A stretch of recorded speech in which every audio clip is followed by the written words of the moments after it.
အားလုံးပဲမင်္ဂလာပါဒီဗီဒီယိုလေးမှာတော့ကျွန်တော်တို့ YouTube ကဇာတ်ကားတွေကိုကြည့်တဲ့အခါမှာမြန်မာစာတန်းလို့နဲ့ကြည့်ကျင်တဲ့သူတွေအတွက်မြန်မာစာတန်းလို့နဲ့ကြည့်လို့ရအောင်လုပ်တဲ့နည်းလေးကိုလုပ်ပြပေးမှာဖြစ်ပါတယ်ဗီဒီယိုလေးမစခင်မှာကျွန်တော်ရဲ့ YouTube channel လေးကို Subscribe မလုပ်ရသေးဘူး Subscribe လေးလုပ်ပြီးတော့အောင်လို့မေတ္တာရက်ခံပါတယ်နောက်ထပ်တင်မဲ့ဗီဒီယိုတစ်တွေကိုကြည့်ရဖို့အတွက်ဘေးနား notification ခေါင်းလောင်းလေးတွေလည်းနှိပ်ထပ်ပေးပါဗျကျွန်တော်တို့အရင်ဦးဆုံးဒီမြန်မာစာတန်းလို့နဲ့ကြည့်လို့ရအောင်လုပ်မဲ့နည်းလေးကိုကျွန်တော်တို့လုပ်ဖို့အတွက် Chrome browser ထဲကိုနှိပ်ဝင်ပေးလိုက်ပါဒီ Chrome browser ထဲကိုရောက်ပြီဆိုလို့ရှိရင်ကျွန်တော်တို့ဒီ set bar လေးမှာကျွန်တော်တို့ဒီ set bar လေးကိုနှိပ်လိုက်ပါပြီးတော့ကျွန်တော်တို့ set bar လေးမှာကျွန်တော်တို့ဒီ youtube.com ဆိုရေးချပေးရပါမယ် youtube.com အဲ့လိုမျိုးရေးချပြီးသွားရင်ကျွန်တော်တို့ဒီအောက်မှာရှိတဲ့ဒီ keyboard မှာရှိတဲ့ကျွန်တော်တို့ဒီညာလေးကိုနှိပ်ပြီးတော့ချပေးလိုက်ပါချပြီးသွားရင်ကျွန်တော်တို့ဒီလိုမျိုးဖုန်းရဲ့ screen မှာဒီလိုမျိုးအသေးသေးလေးနဲ့မျက်နှာပြင်မှာပေါ်လာအောင်ဆိုလို့ရှိရင်ကျွန်တော်တို့ဒီ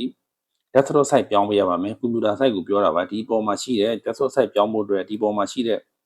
730နေရာလေးကိုနှိပ်လိုက်ပါပြီးတော့ကျွန်တော်တို့အပေါ်ဆွဲတင်ပြီးသွားရင်အခုကျွန်တော်ပြတဲ့နေရာလေးမှာကျွန်တော်တို့ဒီနေရာလေးမှာ computer ပုံစံတဲ့နေရာလေးမှာကျွန်တော်တို့အမှန်ချစ်လေးရှင်းပေးလိုက်ပါအမှန်ချစ်ရှင်းပြီးသွားတာနဲ့ကျွန်တော်မြားထုတ်ပြတဲ့နေရာလေးမှာအမှန်ချစ်ရှင်းပြီးသွားကျွန်တော်တို့ပြန်ထွက်လိုက်ပါပြန်ထွက်ပြီးသွားတာနဲ့ကျွန်တော်တို့ဒီမှာရှိတဲ့ set bar လေးကိုနှိပ်လိုက်ပါဒီပုံမှာ set bar ပုံစံလေးရှိပါတယ်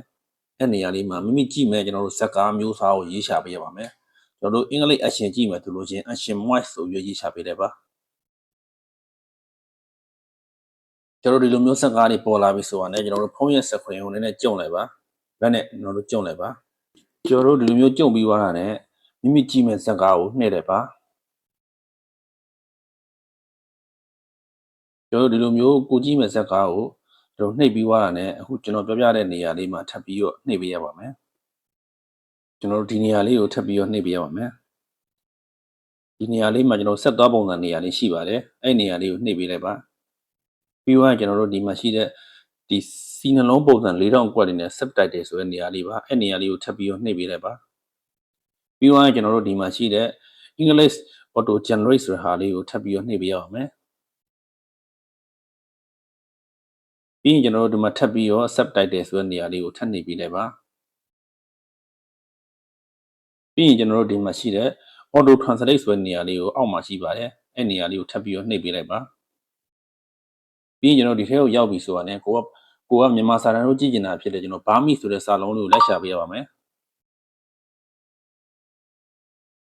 ဘာမီဆိုတဲ့စာလုံးလေးကိုတွေ့ပြီဆိုတာနဲ့ကျွန်တော်တို့နှိပ်လိုက်ပါဘာမီဆိုတဲ့စာလုံးလေးကိုနှိပ်ပေးလိုက်ပါကျွန်တော်တို့ဘာမီဆိုတဲ့စာလုံးလေးကိုနှိပ်ပြီးသွားတာနဲ့ဒီဇက်ကားမှာကျွန်တော်တို့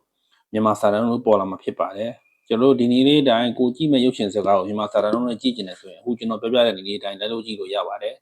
ဗီဒီယိုလေးကိုကြည့်နေတတ်တယ်ဆိုရင် like and share လုပ်ပြီးတော့ပါနောက်ထပ်လည်းကျွန်တော်ဗီဒီယိုလေးတင်ပြီးတော့ပါဗျ